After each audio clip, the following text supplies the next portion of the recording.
औज़ुबिल्लाहिमिनश्शैतानिर्रजीम बिस्मिल्लाहिर्रहमानिर्रहीम। आमना नूर is here. Students, हम लोग एंजाइम्स के चैप्टर में पढ़ रहे हैं, एंजाइम का चैप्टर पढ़ रहे हैं, जिसमें हम लोग एंजाइम, मेटाबॉलिक पाथवे, फर्दर हम लोग क्या है मेटाबॉलिक पाथवे, मेटाबॉलिक रिएक्शंस, उसके बाद activation energy, types of enzymes और कुछ करेक्टरिस्टिक पढ़ चुके हैं।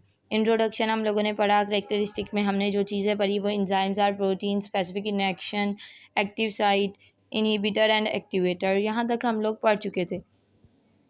अब हम लोगों ने कोफैक्टर के बारे में पढ़ना है। तो बच्चे, कोफैक्टर को समझने के लिए पहले मैं आपका थोड़ा सा कंसेप्ट बनाना चाहती हूँ इस तरह से कि लेट्स सपोज देखें आपके फादर बूढ़े हो गए हैं, ठीक है, और आपका एक भाई है, भाई बड़ा है, ठीक है। अब आपके फादर को अपने घर का काम प्रॉपर तरीके से चलाने के लिए आपके भाई की ज़रूरत है कि आपका भाई आपके फादर की हेल्प करे, ठीक है। अब आपके फादर को अपने बेटे की ज़रूरत है कि वो इसकी मदद करे। इसी तरह एंजाइम्स जो हैं उन्हें भी कुछ एडिशनल स्ट्रक्चर्स की ज़रूरत होती है। अब इसका ये मतलब नहीं है कि एंजाइम बूढ़े हो गया उन्हें किसी एडिशनल स्ट्रक्चर की ज़रूरत है, नहीं। इसका मतलब ये है कि एंजाइम को अपना काम अच्छे तरीके से, प्रॉपर तरीके से करने के लिए किसी एडिशनल चीज़ की ज़रूरत होती है। अब जिस एडिशनल चीज़ की ज़रूरत एंजाइम को होती है उसे कोफैक्टर कहते हैं। अब कोफैक्टर नॉन प्रोटीन मॉलिक्यूल है।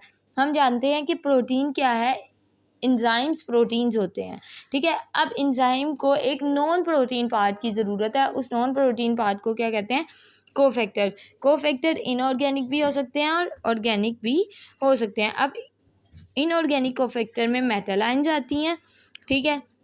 मेटल आयंस में लेट सोडियम है, क्लोराइड आयन है, फर्दर हमारे पास पोटेशियम आयन है, ठीक है। और ऑर्गेनिक कोफैक्टर में हमारे पास फ्लेविन और हीम ग्रुप आता है, ठीक है। अब कोफैक्टर को फर्दर 2 टाइप्स में डिवाइड किया गया है, प्रोस्थेटिक ग्रुप और कोएंजाइम।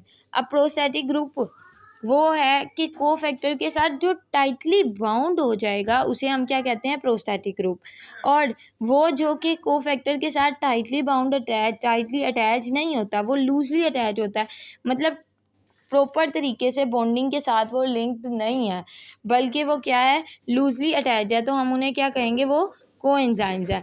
अब कोएंजाइम्स जो हैं वो वाइटामिन्स, कुछ वाइटामिन्स होते हैं जो कोएंजाइम के तौर पर वर्क करते हैं। इनमें है राइबोफ्लेविन, थायामीन, फोलिक एसिड, ये क्या है, कोएंजाइम के तौर पर एक्ट करते हैं। अब हम इधर डायग्राम्स की तरफ देखते हैं। बच्चे, ये जो स्ट्रक्चर आपको डब्ल्यू की तरह का स्ट्रक्चर नज़र आ रहा है, ये क्या है, एक्टिव साइट है। अब इस एक्टिव साइट के साथ हम अगर कोई मॉलिक्यूल टाइटली अटैच हो जाएगा तो उसे हम क्या कहेंगे कि ये प्रोस्थेटिक ग्रुप है। और अगर वो टाइटली अटैच नहीं होता तो वो क्या है, कोएंजाइम है, वो लूजली अटैच्ड है, ठीक है। ये था हमारा कोफैक्टर के बारे में। अब हम चलते हैं मेटाबॉलिक पाथवे। बच्चे, मेटाबॉलिक पाथवे वो है कि एक एंजाइम की जो प्रोडक्ट है वो दूसरा enzyme as a substrate use करता है। In a metabolic pathway one enzyme takes the product of an other enzyme as a substrate, मतलब एक एंजाइम की जो प्रोडक्ट होगी दूसरा एंजाइम उसे सबस्ट्रेट के तौर पर यूज़ करेगा। अब लेट्स सपोज हम लोग इसे समझते हैं एक पाथवे के साथ। लेट ए आपका क्या है, सबस्ट्रेट है, ठीक है।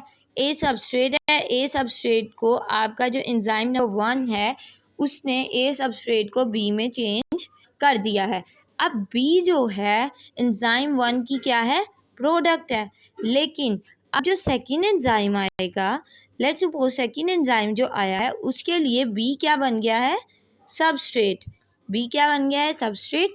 और अब जब बी सेकेंड एंजाइम के लिए सबस्ट्रेट बन गया है तो वो उसे लेट्स सपोज प्रोडक्ट सी में कन्वर्ट करता है।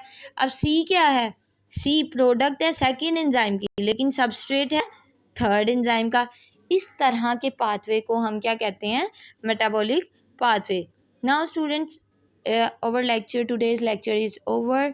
We will discuss about uses of enzyme in the next lecture, and I hope so you can understand what I give you concept. Thank you. Continue subscribing my channel.